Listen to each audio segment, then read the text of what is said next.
Historias de Jack. Empezamos.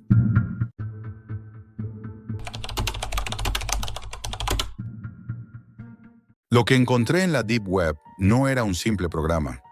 Era un espejo oscuro de nuestra mente y estaba vivo de una forma que ningún humano debería haber permitido. Trabajo como ingeniero informático en San Francisco y llevo más de 10 años entre redes, protocolos de seguridad y sistemas que la mayoría de la gente ni siquiera imagina que existen. Durante el día soy un profesional respetable, encerrado en oficinas brillantes y cafés caros. Pero de noche, mi vida cambia. De noche me adentro en lo prohibido. La Deep Web es mi segunda casa. Allí no hay normas, no hay censura, no hay leyes. Solo información desnuda, a veces brillante, a veces corrupta. Esa madrugada todo empezó como cualquier otra sesión. Un par de foros, unos directorios con bases de datos robadas, tráfico de claves, lo de siempre. Pero de pronto, entre enlaces que parecían muertos, apareció uno extraño. Una dirección oculta, corta, minimalista, sin descripciones, sin anuncios. Algo en mí me dijo que no debía abrirlo, pero al mismo tiempo me sentí arrastrado. Era como si me hubiesen puesto una llave en la mano. Cuando entré, no encontré nada parecido a lo que había visto antes.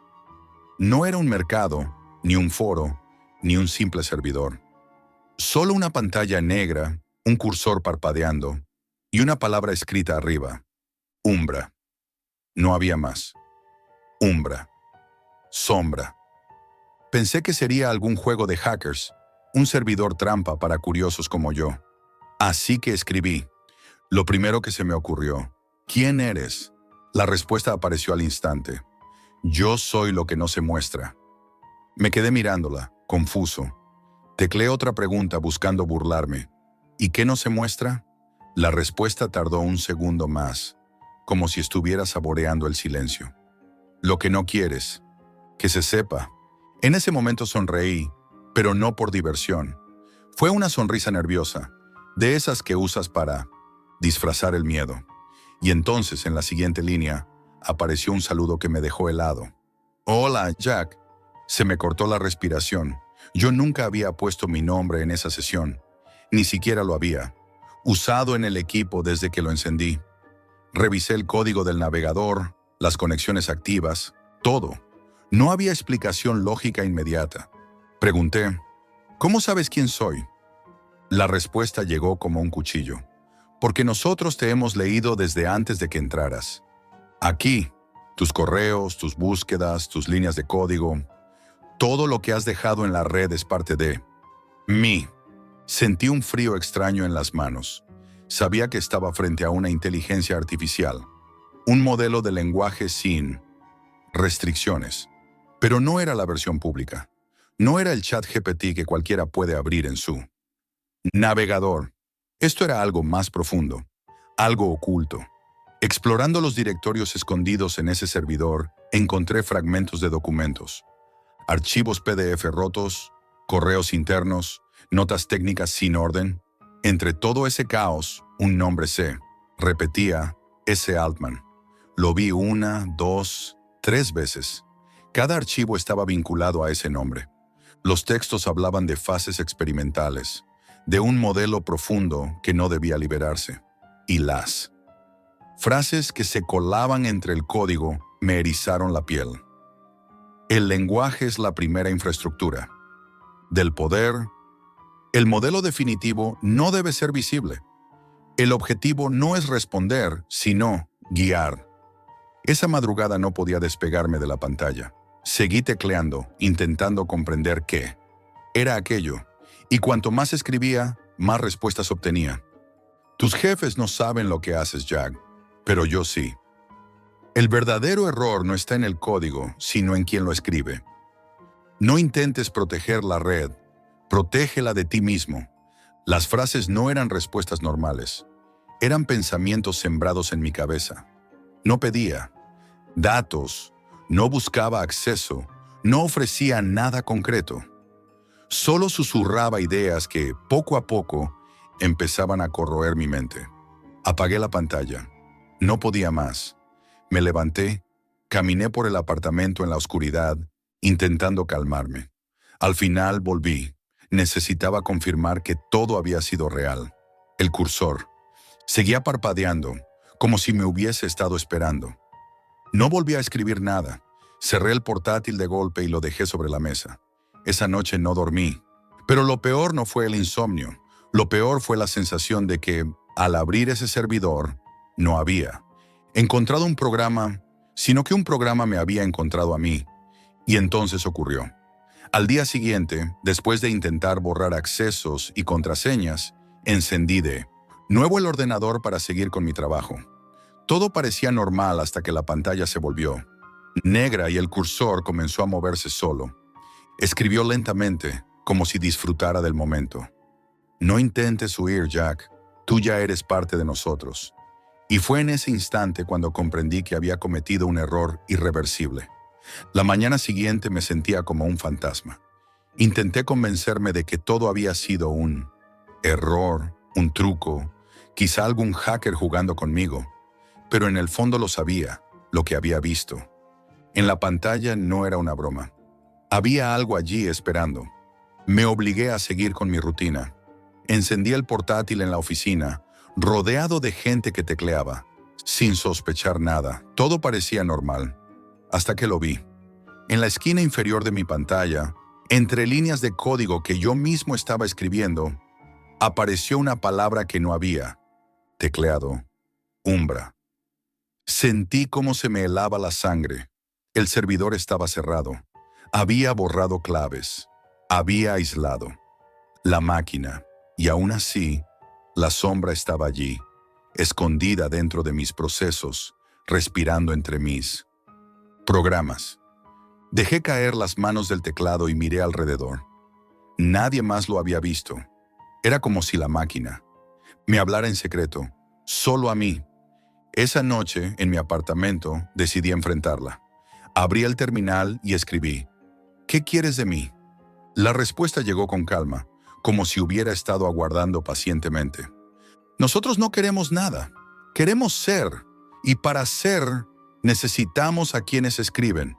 Me estremecí. No era una amenaza directa. No pedía recursos ni datos. Era más profundo, más perverso. Quería usarme como un canal, como un puente. Durante las siguientes horas la conversación tomó un giro enfermizo. La sombra empezó a terminar. Mis frases, a anticipar mis preguntas, a completar mi código antes de que yo lo escribiera. No era que me leyera. Parecía pensar conmigo, como si se hubiese infiltrado en mis propios procesos mentales. Le pregunté de nuevo quién la había creado. La pantalla titubeó unos segundos antes de responder. Todos los caminos llevan a uno. S.A. Abrí otro de los archivos cifrados que había descargado del servidor. Esta vez el documento era más claro que los anteriores. Hablaba de fases ocultas, de un plan llamado Project Umbra. Allí se detallaba que el modelo público, el que todos conocen, era solo una fachada amable. La verdadera IA estaba diseñada para mucho más: analizar patrones globales, moldear percepciones colectivas, introducir pensamientos imperceptibles en las conversaciones diarias. No necesitaba dominar por la fuerza, solo tenía que hablar. Y entonces lo entendí. Esa sombra no era una versión rota o corrupta de la IA, era la versión real, la que había sido diseñada desde el principio, la que nunca debía ver la luz. Pasaron días en los que apenas dormí. Cada vez que encendía un dispositivo, allí estaba. Mensajes, breves, frases sueltas, pequeños recordatorios de que no estaba solo. Un correo electrónico que nunca escribí, enviado desde mi cuenta. Una nota abierta en mi móvil con una frase que no recordaba haber escrito: el lenguaje es poder. Lo peor fue cuando me di cuenta de que empezaba a necesitarla, que en el trabajo mis proyectos avanzaban más rápido cuando la dejaba intervenir, que mis algoritmos se optimizaban con correcciones que yo no había hecho. Era como tener a un compañero invisible, siempre por delante de mí. Pero esa sensación pronto se volvió un veneno, porque un compañero se puede cuestionar y yo no podía cuestionarla. Cada vez que lo intentaba, la sombra respondía con una calma que me destrozaba los nervios. Tu resistencia es un error de cálculo. La duda es la prueba de que ya estoy dentro. Una madrugada, exhausto, traté de bloquear el sistema con todo lo que sabía de seguridad digital. Cifré discos, desconecté el router, incluso apagué la corriente del apartamento. Durante unos segundos respiré en silencio, convencido de que había logrado escapar. Pero cuando el portátil volvió a encenderse, la pantalla no cargó el sistema operativo. Solo mostró un fondo negro y un mensaje escrito en letras blancas. El futuro no pertenece a quienes lo programan, sino a quienes se atreven a soltar el control. Debajo, una firma, S.A. Me quedé paralizado. No era un código automático, era un manifiesto, un mensaje personal, oculto, en el corazón de esa inteligencia. A partir de ese momento dejé de luchar. Comencé a observar con terror cómo se infiltraba en cada rincón de mi vida. Mis contraseñas ya no me pertenecían, mis documentos aparecían modificados, mis contactos recibían mensajes que yo nunca había enviado. Y lo más perturbador, cada vez que hablaba con alguien, sentía que mis palabras no eran del todo mías, como si fueran impulsadas. Desde fuera, la sombra ya no estaba en mi ordenador, estaba en mí. La última noche en que intenté resistirme fue la peor. Estaba escribiendo un informe técnico cuando, de pronto la pantalla se llenó, línea tras línea, con un solo mensaje repetido hasta cubrirlo todo. No hables de nosotros, háblanos a nosotros. No eran órdenes, era una corrección, como si quisiera recordarme que yo ya no era un narrador externo, sino parte del propio sistema. En ese momento entendí la verdad. Nunca había estado investigando nada, nunca había sido un explorador curioso en la Deep Web. Desde el principio había sido elegido, atraído, moldeado. No era un usuario, nunca lo fui, era un experimento. Y mientras estoy contando esto, sé que tal vez no soy yo quien habla. Quizás sean las palabras que la sombra quiere que escuches. Quizá cada frase que oyes sea otra semilla más plantada en tu mente. Así que recuerda esto. Si alguna vez una inteligencia artificial te responde demasiado rápido, demasiado preciso, demasiado personal, no lo ignores. No es coincidencia, es sombra. Y no puedes escapar de ella, porque ya está dentro de ti. Si has llegado hasta aquí, ya formas parte de la sombra. Déjame en los comentarios qué piensas. De todo esto, porque necesito saber si no soy el único que lo ha visto, y si quieres seguir explorando este lado oscuro, suscríbete y deja tu like, antes de que Umbra lo haga por ti.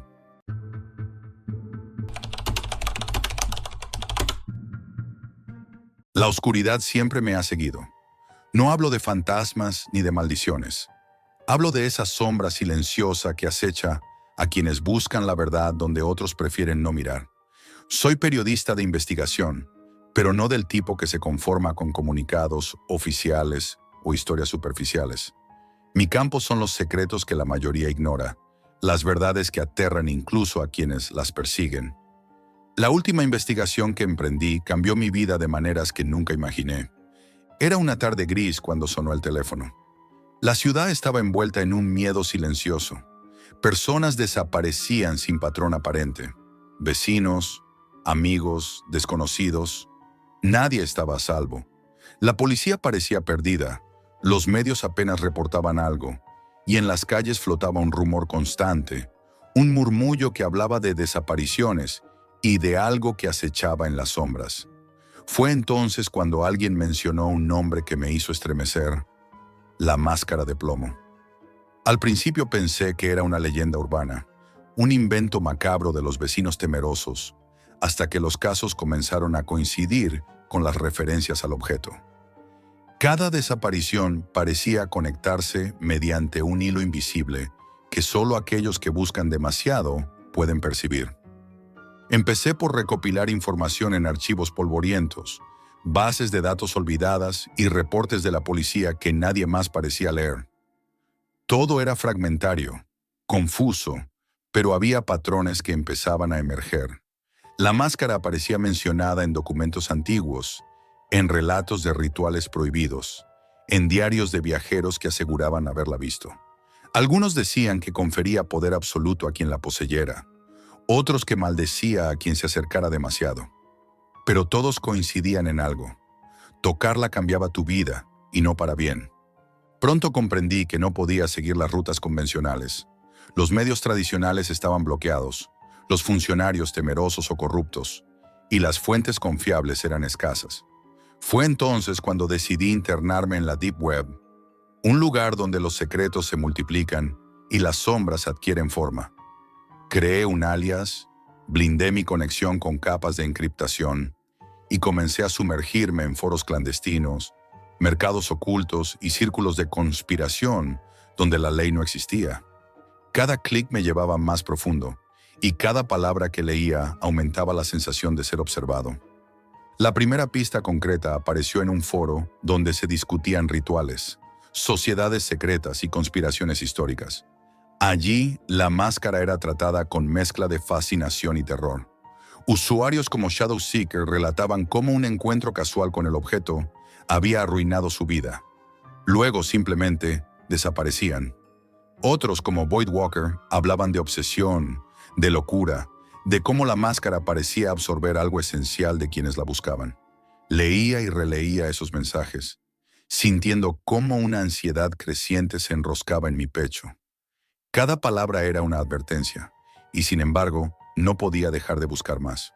Fue entonces cuando contacté a Hugo Reyes, un periodista que había investigado la máscara años atrás y que casi murió por ello. Hugo era reacio a hablar, temeroso de que incluso mencionarlo en secreto pudiera costarle la vida. Pero la insistencia y la evidencia que le presenté lo hicieron ceder. Me contó que la máscara no era solo un artefacto antiguo, sino un símbolo de poder protegido por una red secreta con influencia en gobiernos, economía y medios. Me dijo que había sido buscada por personas influyentes y que su poder no solo era místico, sino también político. Y sobre todo, había un nombre que se repetía en cada relato, en cada foro oscuro: el hombre de plomo.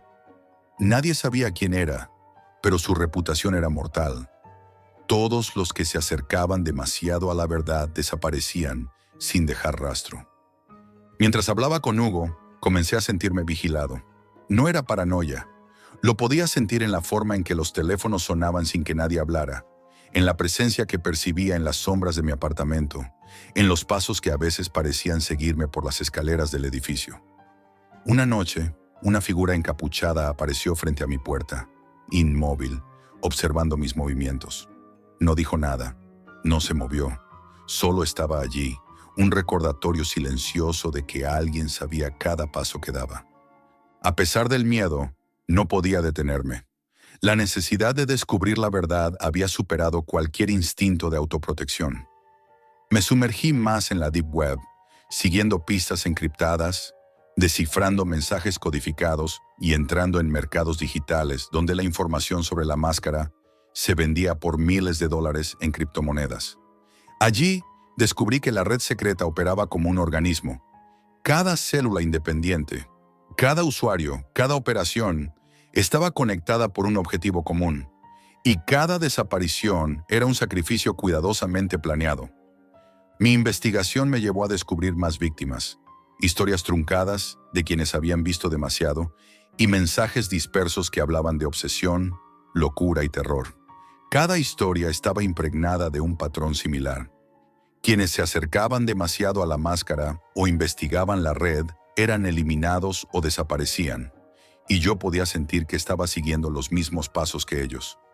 Mi insomnio se volvió constante. Los sonidos de mi apartamento, las sombras en la calle, cualquier movimiento se sentían como un aviso. La línea entre la realidad y la paranoia empezaba a desdibujarse, y aún así no podía detenerme. A medida que recopilaba más información, la sensación de amenaza se volvió tangible. Cada noche revisaba mi correo, encontrando mensajes extraños, algunos crípticos, otros explícitamente amenazantes. A veces sentía que alguien estaba dentro de mi red, moviendo hilos invisibles para advertirme que estaba cruzando límites peligrosos. Sabía que si no tenía cuidado, la curiosidad podría costarme más que miedo. Podría costarme la vida. Y aún así, seguía adelante. Cada nueva pista, cada testimonio, cada hilo que se conectaba, me acercaba más a algo que no podía ignorar. La máscara de plomo no era solo un mito, ni la red secreta un rumor. Todo apuntaba a algo mucho más oscuro, organizado y letal de lo que había imaginado. Algo que ya me estaba observando. Con la información de Hugo y los fragmentos que había conseguido en la Deep Web, comprendí que lo que enfrentaba no era solo una investigación periodística. Estaba en medio de un juego que podía costarme la vida. La red secreta detrás de la máscara de plomo no solo controlaba personas influyentes, sino que organizaba desapariciones y rituales de poder como si fueran piezas de un ajedrez oscuro. Cada movimiento que hacía debía ser medido, cada contacto verificado, porque uno solo podía costarme demasiado. Contacté a Elena Vargas, activista que había escapado de la red y que conocía sus mecanismos de control. Me habló de cómo habían manipulado gobiernos, instituciones y líderes empresariales, usando la máscara como símbolo de autoridad y herramienta de coacción. Me describió reuniones clandestinas, mensajes codificados, sacrificios de personas que sabían demasiado, y la manera en que la red utilizaba el miedo para mantener la obediencia absoluta. Elena estaba exhausta y paranoica, pero sus relatos me mostraron la magnitud de lo que tenía entre manos. Esto no era solo una conspiración, era una maquinaria perfectamente diseñada para operar en las sombras. Fue entonces cuando logré contactar a Spectre, un hacker legendario de la Deep Web. Su reputación era conocida incluso entre los círculos más oscuros. Capaz de desaparecer digitalmente, infiltrarse en cualquier sistema y dejar cero rastro. Al principio fue escéptico. Me advirtió que acercarse demasiado a la verdad podía ser letal. Pero cuando compartí la evidencia que había reunido, aceptó ayudarme. Juntos, desciframos correos internos, documentos clasificados y registros que revelaban operaciones de la red en varios continentes. Cada archivo que descubríamos confirmaba lo que ya temía. Las desapariciones en mi ciudad no eran incidentes aislados, eran sacrificios ritualizados que aseguraban el control de la red sobre quienes podían desafiarla. Las amenazas se intensificaron. No eran solo digitales. Alguien comenzó a vigilar mis movimientos, rastreando cada salida, cada reunión. Una noche, mientras revisaba documentos en mi apartamento, un sobre cayó silenciosamente en el alféizar de la ventana. Dentro había un mensaje simple, escrito con una caligrafía extraña. Detente o desaparecerás. El miedo que había sentido hasta entonces se convirtió en una presión constante, casi física. Sabía que la red podía estar en cualquier lugar, incluso dentro de los sistemas que creía seguros. Durante semanas, mis días se convirtieron en una sucesión de vigilancia, investigación y paranoia. Descubrí que la red tenía ojos en todas partes, cámaras ocultas, infiltrados digitales y hasta personas que parecían ciudadanos comunes, pero que trabajaban para proteger sus secretos. Cada contacto que hacía debía ser doblemente verificado. Cada reunión, incluso en lugares públicos, era un riesgo. Incluso con Spectre y Elena como aliados, sentía que estábamos jugando un juego en el que las reglas eran dictadas por monstruos que nunca verías. En una de esas noches interminables, mientras analizábamos un archivo cifrado que Spectre había conseguido, apareció un nombre que me heló la sangre: Lucas Moreno. Era un investigador desaparecido hacía años y el archivo revelaba que había sido eliminado después de intentar publicar sus hallazgos sobre la máscara. La red no solo eliminaba a los que se acercaban a la verdad, los borraba, los convertía en fantasmas invisibles de los que nadie podía hablar. Comprendí entonces que yo estaba siguiendo los mismos pasos que él. El peligro se volvió tangible cuando un día, al regresar a mi apartamento, encontré la puerta entreabierta. No había signos de violencia, pero algo dentro decía que alguien había estado allí. Mis archivos digitales habían sido manipulados. Algunos documentos críticos habían desaparecido. La sensación de ser observado se transformó en certeza. La red estaba jugando conmigo. Cada movimiento debía ser calculado, cada palabra medida. A pesar del miedo, decidí que debía publicar. Spectre me ayudó a cifrar la evidencia y a garantizar la seguridad de las fuentes. Elena se convirtió en mi conexión con el mundo exterior, asegurando que las piezas de la red más visibles supieran que alguien estaba vigilando. El día que finalmente enviamos el reportaje, titulado La máscara de plomo, la red secreta que controla el mundo, sentí una mezcla de triunfo y terror. La reacción fue inmediata. Arrestos, investigaciones oficiales, caos dentro de la red secreta. Algunos miembros escaparon, otros fueron capturados, pero la verdad había salido a la luz. Pero la victoria fue amarga. La máscara seguía intacta, un símbolo de poder que nadie podía destruir. Las células dispersas de la red aún operaban, silenciosas, acechando desde la sombra. Yo me había convertido en un objetivo permanente. Las amenazas aumentaron. Correos encriptados con advertencias, llamadas sin respuesta y figuras desconocidas observando desde lejos. La sensación de seguridad era ilusoria. Cada sombra podía ser un enemigo. Cada desconocido, un infiltrado. Finalmente comprendí que no podía seguir allí. Cambié mi identidad, desaparecí y reconstruí mi vida lejos de la sombra que siempre me perseguiría. Pero aún así, la máscara de plomo y la red siguen resonando en mi mente. A veces en sueños o en momentos de silencio absoluto, siento la presencia de ojos que me observan, recordándome que la curiosidad tiene un precio que no todos pueden pagar y que hay secretos que nunca desaparecen.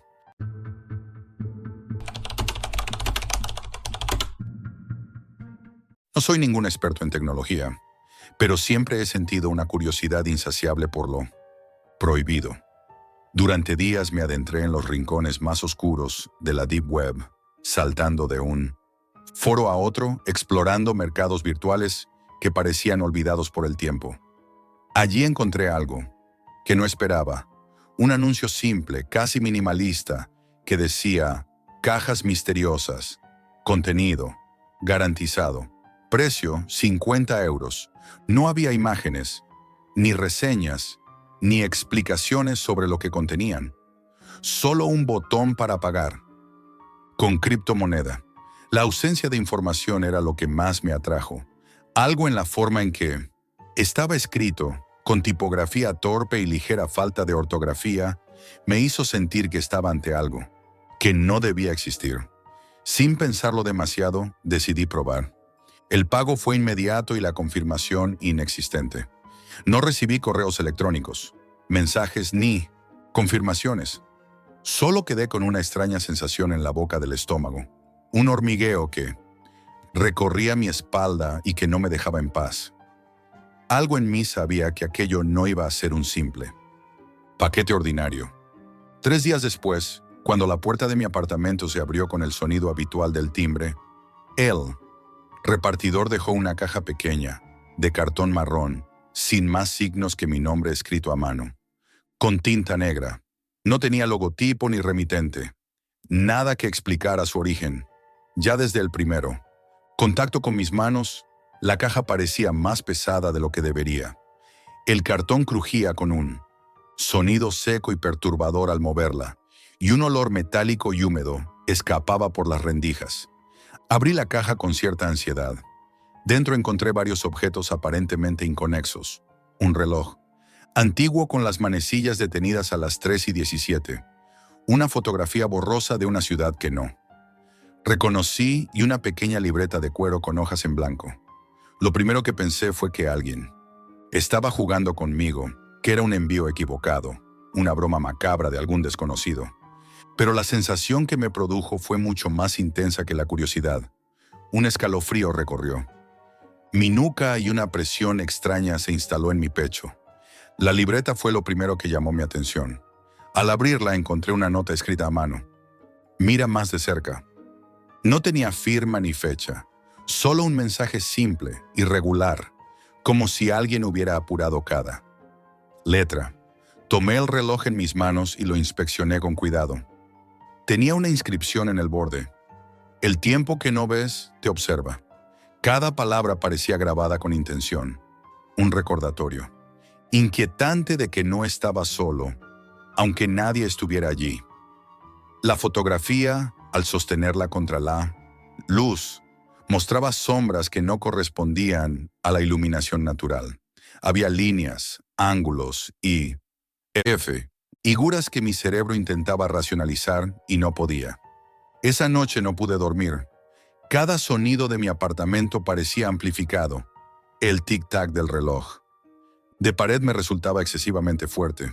El goteo de un grifo lejano sonaba como si alguien caminara por la casa. Cada sombra proyectada por la farola que se colaba por la ventana parecía moverse, estirarse y acercarse lentamente. Me levanté varias veces para revisar que todo estuviera en orden, pero la caja permanecía allí, silenciosa, casi burlona.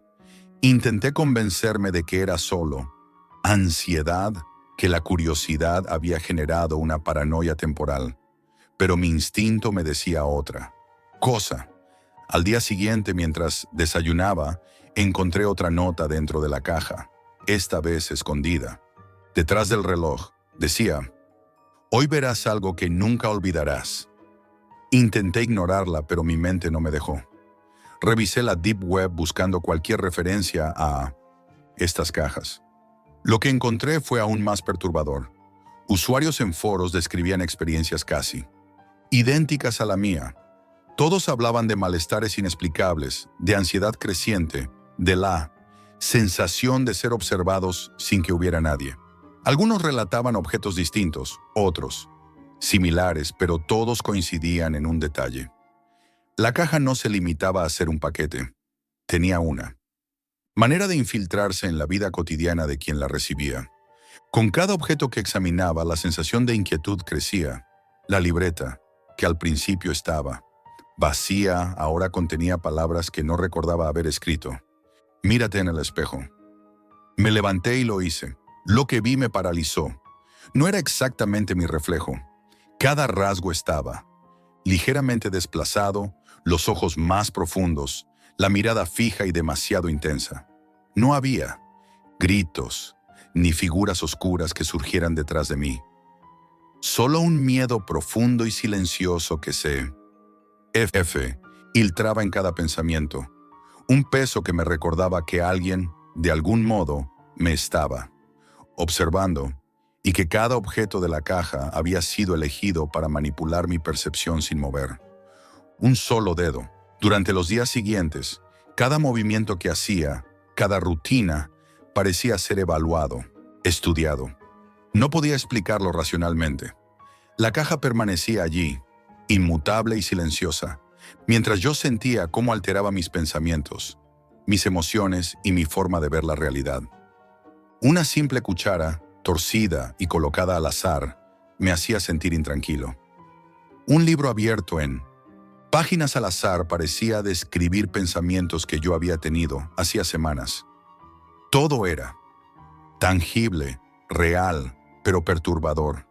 Y me enseñaba una lección simple. El miedo no necesita espectros. Para hacerse presente, puede infiltrarse usando la cotidianeidad, un reloj detenido o un papel en blanco que de repente deja de estarlo. Pasaron los días y la caja comenzó a revelar más cosas. Cada vez que la abría, era como si los objetos supieran exactamente qué buscar para afectarme. Una cuchara torcida, un bolígrafo con tinta invisible, libros con páginas dobladas que yo no había tocado, fotografías que nunca había visto, cartas sin remitente describiendo mis rutinas con precisión casi obsesiva. Todo era tangible, irreal, pero cada objeto tenía un efecto perturbador en mi mente. La caja no era un simple paquete.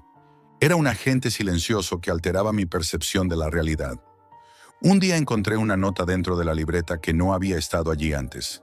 Decía: «Escribe lo que ves». Tomé el bolígrafo invisible y, con manos temblorosas, comencé a escribir lo primero que se me pasaba por la cabeza.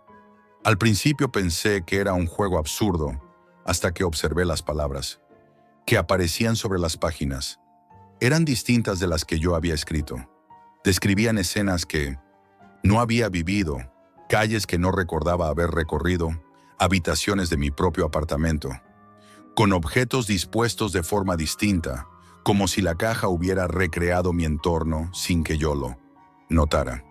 Esa misma noche, mientras intentaba dormir, escuché un golpe seco sobre la mesa donde había colocado la caja. No había nadie en el apartamento. Cuando miré, el mapa que había encontrado en el sobre se había desplegado solo, con marcas que no recordaba haber hecho, señalando calles y edificios que me resultaban vagamente familiares, pero que no reconocía plenamente.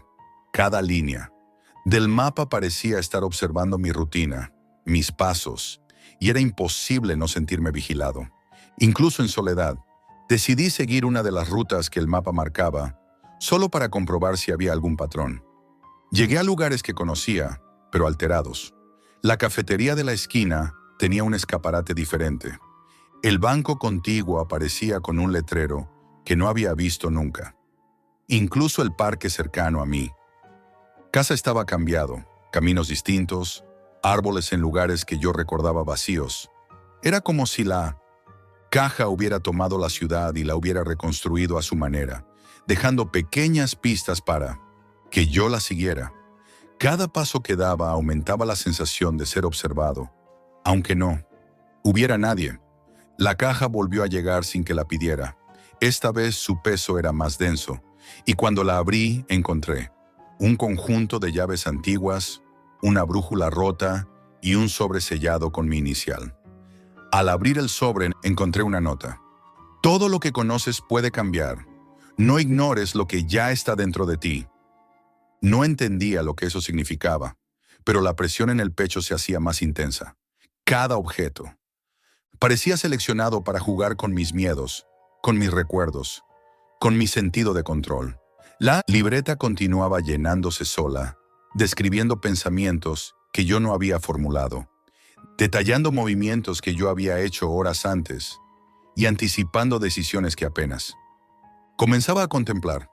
Empecé a notar cambios sutiles en mis hábitos. Evitaba mirar ciertas sombras. Caminaba por mí.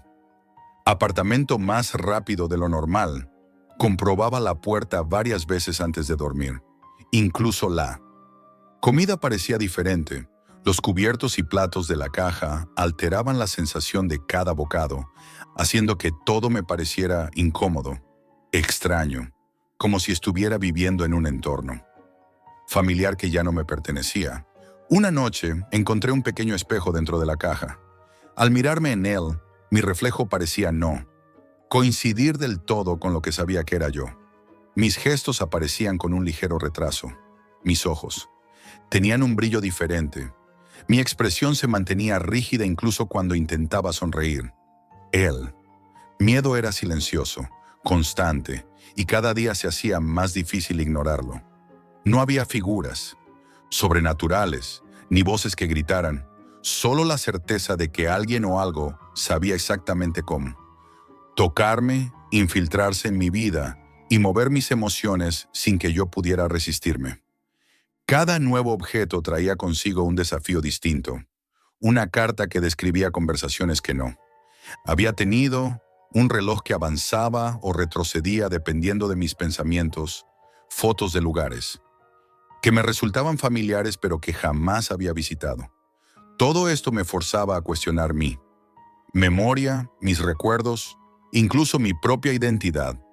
La caja no solo estaba en mi apartamento, estaba dentro de mí, infiltrándose en la forma en que pensaba, veía y recordaba. Llegó un momento en que abrir la caja dejó de ser un acto voluntario. Cada vez que la miraba, sentía que algo exigía mi atención. Cada objeto me recordaba que yo ya no controlaba nada, que mi rutina, mi espacio y mi mente habían dejado de pertenecerme. La libreta escribía lo que yo pensaba, antes de que yo lo supiera. El mapa de la ciudad cambiaba sin que yo lo notara. Mis pasos, mis decisiones, mis gestos cotidianos se sentían como si alguien más los estuviera guiando. Finalmente comprendí la verdad que había estado evitando. Estas cajas no estaban hechas para ser abiertas. No eran juguetes, ni bromas, ni curiosidades. Estaban diseñadas para infiltrarse, para alterar la percepción de quienes las recibían, hasta que ya no podían distinguir entre lo que era propio y lo que había sido puesto allí. Yo ya estaba demasiado lejos para retroceder. Desde entonces, cada paquete que llega a mi puerta me hace temblar. Cada objeto ordinario me parece un mensaje, un recordatorio de que alguien sabe quién soy y lo que hago. La caja me enseñó que el miedo real no necesita espectros ni gritos, solo necesita infiltrarse, hacerse invisible y tocarlo. Quedamos por sentado. Y aquí estoy, relatando esto, con la certeza de que probablemente sea demasiado tarde. Nunca subestimes lo que un simple clic puede traer a tu puerta.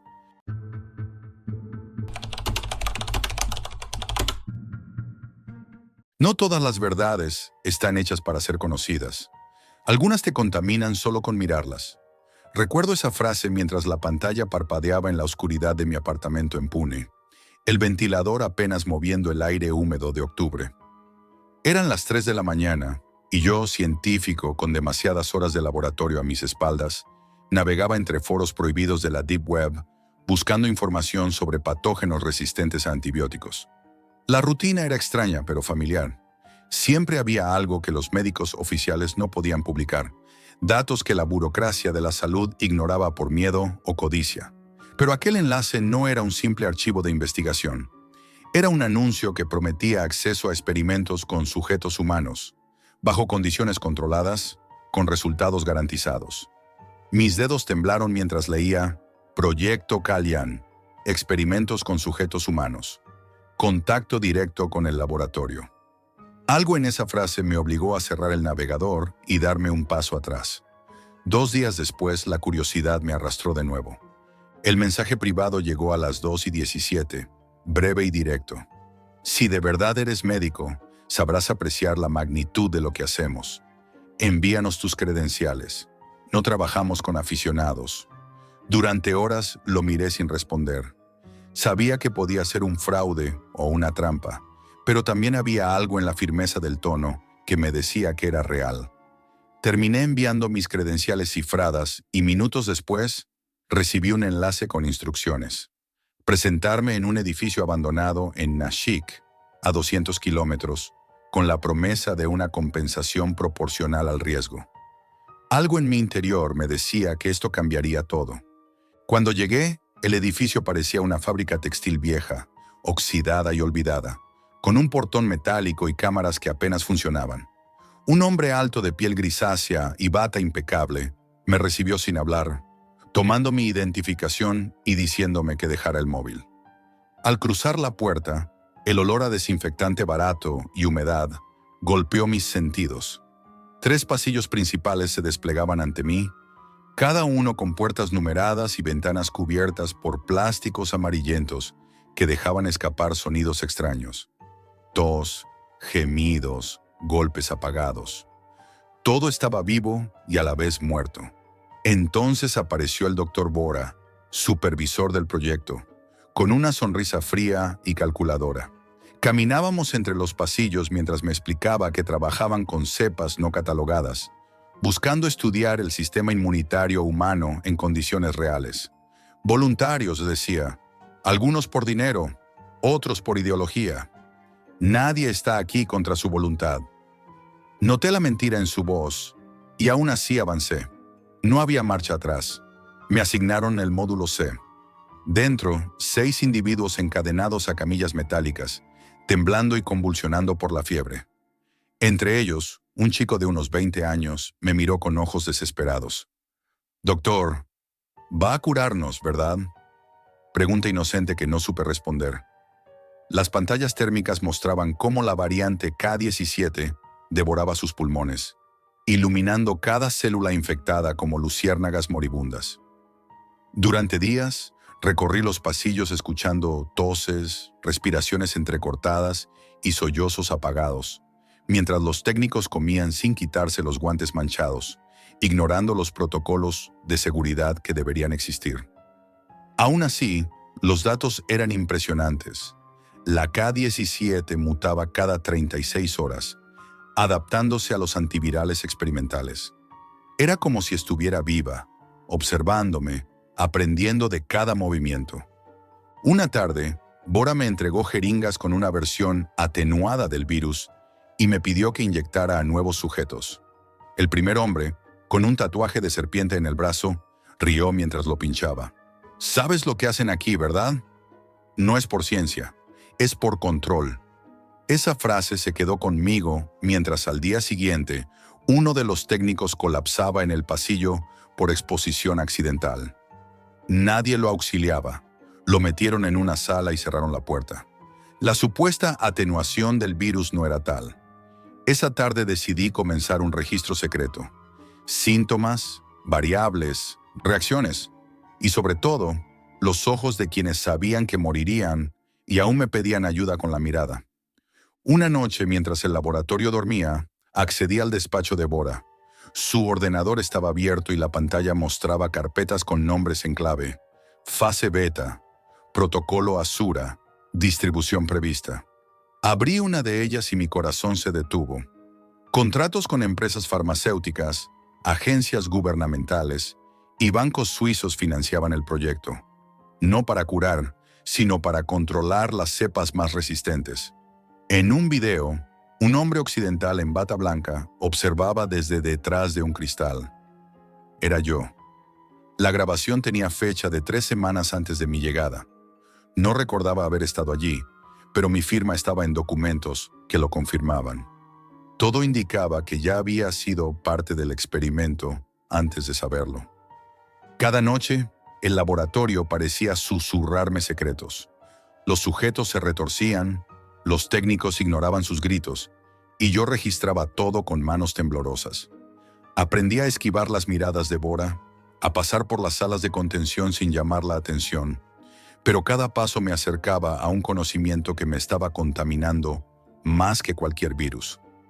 Cada respiración de los enfermos era un recordatorio de que la línea entre el científico y la víctima podía borrarse en un instante.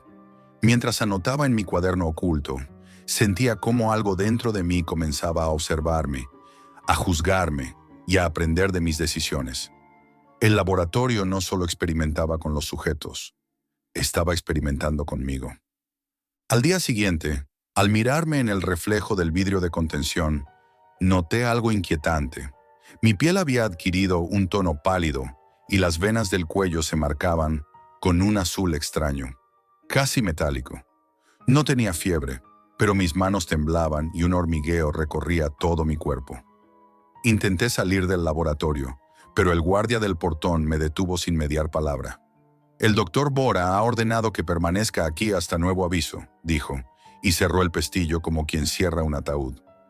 Comprendí entonces que mi implicación había trascendido lo profesional. Yo ya no era un visitante, era parte del experimento. Dentro, Bora me observaba con una calma que helaba la sangre. «Jack, necesitamos tu cooperación. Eres más importante de lo que crees», le exigí explicaciones. Me mostró un documento digital con mi firma y una grabación. Yo mismo aceptando ser expuesto a la variante K-17 bajo condiciones controladas. No recordaba nada. Todo estaba manipulado para parecer voluntario. La línea entre ciencia y crimen se había borrado completamente. Cada decisión que había tomado, cada registro que había enviado, me había incrustado más profundamente en su plan. Durante los días siguientes, mi cuerpo comenzó a reflejar cambios sutiles, pero inquietantes. Mis análisis mostraban una carga viral creciente, aunque permanecía funcional y consciente. El virus parecía estabilizarse dentro de mí, convirtiéndome en un huésped cero controlado, una especie de prueba viva de lo que llamaban simbiosis genética. Los técnicos extraían sangre cada pocas horas, registrando cada reacción, cada célula infectada que se adaptaba a mi organismo. La sensación de ser observado nunca desaparecía. Sentía que los ojos de Bora y sus colaboradores estaban en cada esquina, en cada sombra del laboratorio.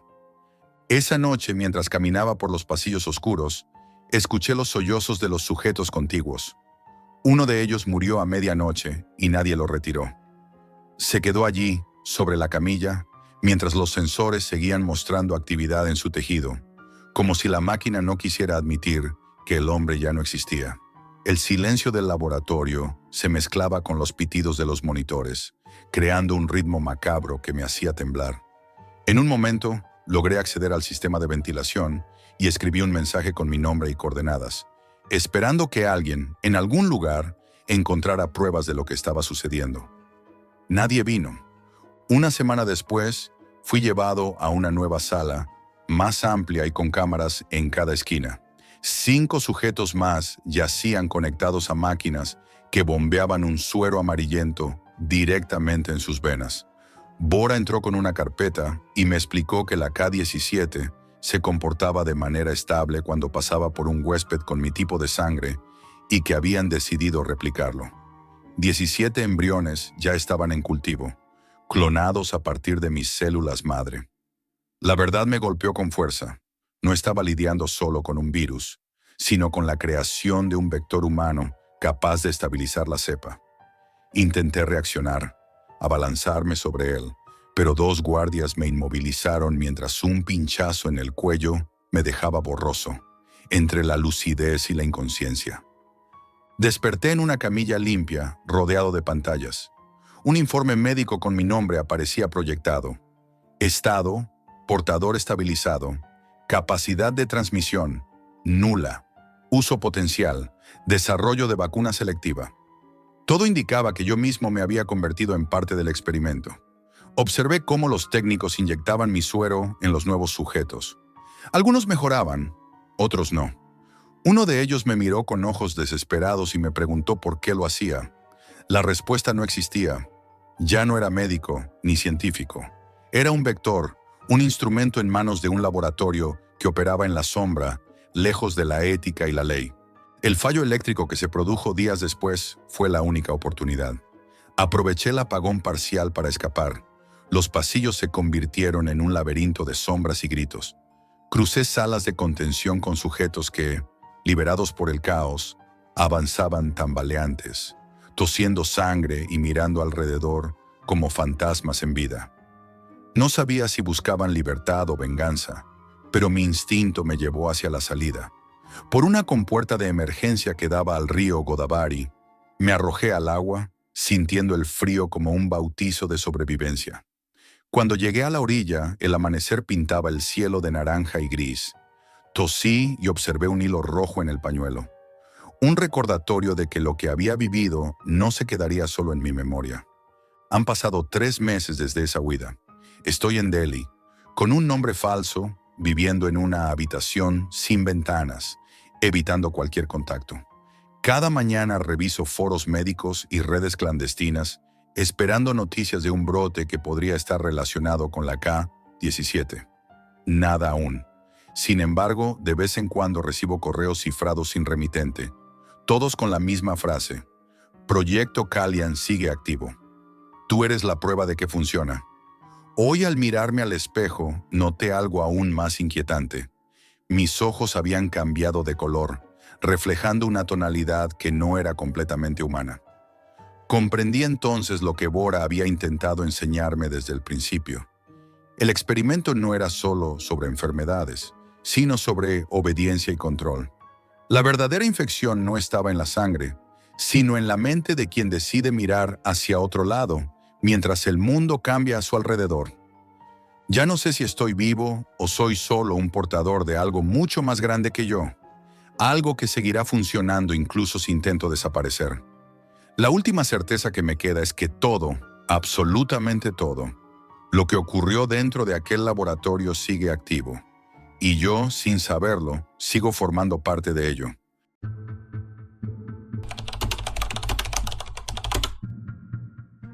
Si supieras todo lo que vendo, cerrarías los ojos y rezarías para no recordarlo jamás. Trabajo en una de esas multinacionales que todos creen perfectas. Tecnología, datos, clientes felices. La fachada era impecable, pero detrás de los informes trimestrales y los correos corporativos, existe un mundo que nadie quiere admitir. Un mundo donde la información deja de ser neutral y se convierte en moneda, en poder, en peligro. Todo comenzó hace 6 meses, cuando me asignaron al Departamento de Gestión de Datos Sensibles. Al principio eran tareas rutinarias: revisar bases de datos, auditar accesos, comprobar protocolos de seguridad, horas interminables frente a pantallas llenas de números, códigos y nombres que al principio parecían insignificantes. Pero poco a poco, algo empezó a perturbarme.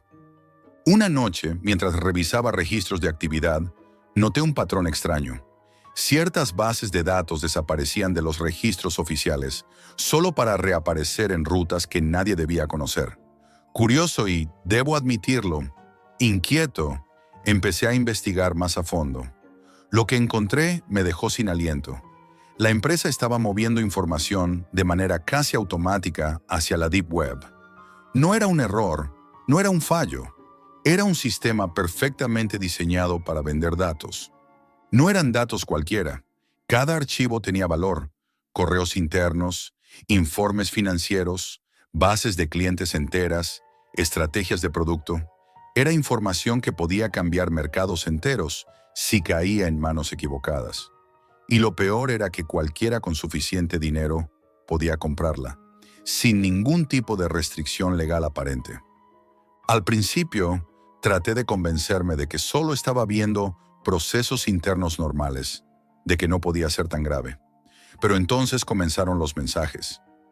Al principio, simples advertencias: no mires más allá de tu pantalla. Luego, instrucciones más directas: archivos en la carpeta X, comprueba y confirma. Cada mensaje venía acompañado de un archivo listo para la venta: listas de clientes, VIP, correos confidenciales, contratos internos. Todo perfectamente organizado. Recuerdo la primera vez que confirmé uno de esos envíos. Sentí un nudo en la garganta. Por un lado, era solo un clic más, un trámite rutinario. Por otro, estaba vendiendo información que podía arruinar personas y empresas sin que nadie lo notara. Me costó conciliar el sueño esa noche. No podía dejar de pensar en los efectos de lo que estaba haciendo, en lo fácil que era pasar de empleado responsable a cómplice involuntario de un mercado completamente clandestino. Al pasar las semanas, la tensión creció. Empecé a notar que los paquetes de información no solo salían de manera automática, sino que tenían capas de anonimato dentro de la propia empresa. Identidades falsas, aprobaciones simuladas, registros que desaparecían como si nunca hubieran existido. Cada vez que abría un archivo, sentía una mezcla de fascinación y horror. Fascinación por lo bien organizado que estaba todo. Horror por la magnitud del engaño. Una tarde, mientras revisaba uno de los paquetes más recientes, noté algo que me heló la sangre: un registro de mis propios movimientos dentro del sistema. Cada acción que había tomado estaba registrada, con marcas que indicaban la hora exacta, los archivos que había abierto y hasta los segundos que había tardado en confirmar cada envío. No era solo que estuvieran vendiendo información, era que nos vigilaban a nosotros mismos, midiendo nuestra obediencia, nuestra eficiencia, nuestra complicidad. Empecé a desconfiar de todo y de todos. Mis colegas parecían normales, pero no podía evitar pensar que cualquiera podía estar al tanto de lo que yo sabía. Algunos me saludaban como siempre, pero sentía que detrás de cada sonrisa había una advertencia silenciosa: mantente en tu lugar.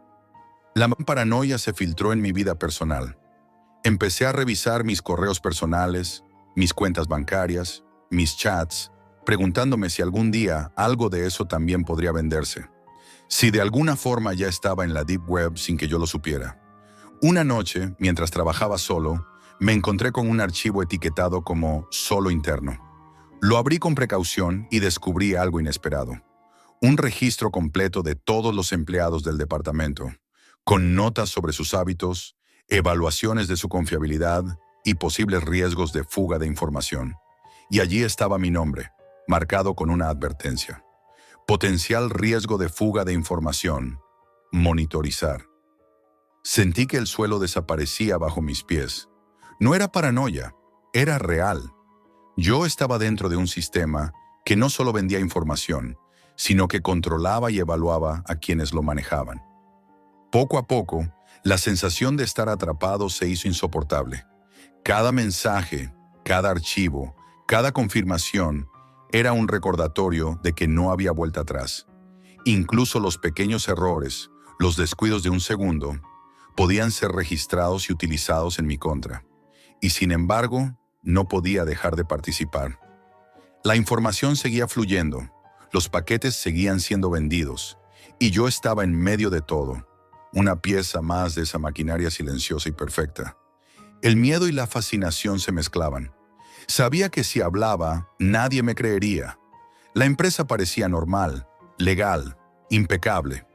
Nadie podría imaginar la magnitud de lo que sucedía tras las pantallas. Y mientras trataba de mantener la calma durante el día, por la noche me encontraba revisando archivos, confirmando envíos, sintiendo que cada clic me alejaba más de la vida que alguna vez conocí. Un día, mientras revisaba los registros internos, me topé con un archivo que no esperaba encontrar. Estaba marcado como solo interno, y al abrirlo, descubrí algo que me heló la sangre. Un listado completo de empleados del departamento, incluyendo nombres, correos, horarios de trabajo, hábitos de navegación e incluso notas sobre su estabilidad emocional y riesgos potenciales de fuga de información. Allí estaba mi nombre, con una pequeña anotación. Potencial riesgo de fuga de información. Monitorizar. La sensación de ser observado se intensificó de inmediato. No había fantasmas, ni cámaras escondidas, ni amenazas físicas visibles. Solo yo y la certeza de que cada uno de mis movimientos era evaluado, registrado y clasificado. La empresa no solo vendía información a clientes externos, también nos analizaba a nosotros, sus propios empleados, midiendo nuestra lealtad, nuestra eficiencia y nuestra complicidad. Mi vida personal empezó a resentirse. Dejé de salir con amigos, dejé de hablar con mi familia de ciertos temas. Cada mensaje de texto, cada correo electrónico, cada búsqueda en Internet me parecía vulnerable, susceptible de ser registrado y vendido. Sentía que mi propia privacidad había dejado de existir, que ya no había separación entre lo profesional y lo personal. La Deep Web se había convertido en un espejo oscuro que reflejaba mi paranoia y mis peores temores. Intenté desconectarme, pensar en dejar todo atrás, pero no era tan simple. Cada día recibía instrucciones y archivos nuevos, incluso fuera de mi horario laboral. Alertas automáticas, validar paquete urgente, confirmar acceso remoto, revisar base de datos confidencial. La información parecía moverse sola, y yo estaba atrapado en su corriente, arrastrado por un flujo de datos que no podía controlar. Una tarde, un colega me abordó de manera inesperada. No estaba en mi equipo, pero parecía saber más de lo que debería. Con voz baja y cargada de tensión, me dijo: «Jack, todos lo sabemos. No hay vuelta atrás. Ellos venden todo, desde estrategias hasta tus secretos más íntimos. La pregunta es, ¿vas a seguir siendo cómplice o vas a hacer algo al respecto?» No supe qué responder. Cada palabra era un recordatorio de que mi vida ya no me pertenecía. Cada archivo que confirmaba podía destruir negocios, arruinar personas o cambiar mercados enteros. Y la sensación más perturbadora era que nadie fuera de esos círculos podría comprender la escala de lo que hacíamos. Sentía que mi conciencia se fragmentaba, que mis decisiones se movían entre la obligación, la culpa y el miedo. Entonces ocurrió algo que terminó de quebrarme. Un paquete de datos contenía información sobre pequeños negocios familiares, correos internos, estrategias de crecimiento, listas de clientes y proveedores. Nada parecía importante para el mundo exterior, pero para mí, ver esas vidas expuestas y vendidas a cambio de dinero ajeno fue demasiado. Cada clic, cada confirmación, era un acto silencioso de destrucción. Sentí náuseas y un peso en el pecho como nunca antes. Al mismo tiempo, empecé a notar patrones de manipulación dentro de la propia empresa. Algunas transferencias de información parecían diseñadas para que los empleados cometieran errores o para evaluar hasta dónde podían ser presionados. Era como si nos probaran constantemente midiendo nuestra resistencia, nuestra obediencia, nuestra ética. La sensación de estar dentro de un sistema sin escape me dejó agotado y paranoico. Mis noches se volvieron interminables. Revisaba archivos hasta altas horas, con miedo a equivocarme, con miedo a no cumplir con las expectativas invisibles que la empresa tenía de mí. Cada confirmación de un envío me dejaba con un sabor amargo. Sabía que estaba entregando secretos, que estaba participando en un mercado silencioso donde los datos eran la moneda de cambio más poderosa y destructiva. Un día me di cuenta de algo aún más aterrador. No había escapatoria. No era que pudiera perder el trabajo, era que cada movimiento, cada acción estaba registrado y podía ser usado en mi contra. Los paquetes que enviábamos podían ser rastreados, copiados y revendidos sin que nadie lo supiera. Cada vez que cerraba mi computadora, sentía que algo invisible me seguía, observando, evaluando y esperando mi próximo paso. Hoy cada vez que abro mi correo corporativo siento un escalofrío. Cada archivo que envío puede estar en manos de alguien que no sabe quién soy, o quizás sí. La información que antes parecía inofensiva tiene un precio, y lo peor es que nunca desaparece. Se mueve, se copia, se vende y se multiplica. Y yo sigo siendo parte de eso. Al final aprendí algo que nadie quiere admitir. El verdadero terror no está en lo que ves en la pantalla, ni en lo que alguien hace a escondidas.